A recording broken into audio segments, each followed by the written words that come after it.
అధికారం ఎవరికీ శాశ్వతం కాదని, తాము మళ్లీ డబుల్ స్పీడ్తో అధికారంలోకి వస్తామని నల్గొండ సభలో మాజీ ముఖ్యమంత్రి చంద్రశేఖరరావు అన్నారు. నదుల నీళ్ల మీద మీకు అవగాహన లేదని తనని అడిగితే చెప్పేవాడినని, బడ్జెట్ ఆపి తీర్మానం పెట్టాడు ఇదేనా మీ తెలివి అని కేసీఆర్ ఈ సందర్భంగా నిలదీశారు. కేసీఆర్ సెలవు నల్గొండ అంటే కేసీఆర్ను తిరగనీయం. ఇంత మగోళ్ళ కేసీఆర్ను తిరగనియారట. తెలంగాణ తెచ్చిన కేసీఆర్నే తిరగనియారా? ఏం చేస్తారు? చంపేస్తాడద్దా? చంపుతావా? దా వ్యాపారం చంపుతావుదా? కేసీఆర్ని చంపి మీరు ఉంటారా? ఇది పద్ధత?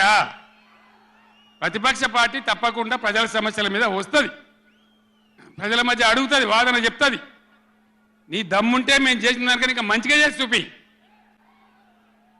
కరెంటు మంచిగా ఇచ్చి చూపి. కేసీఆర్ పోగానే, కేసీఆర్ గవర్నమెంట్ పోగానే కట్కేసినట్టే బంద్ అవుతుంది ఆ కరెంటు.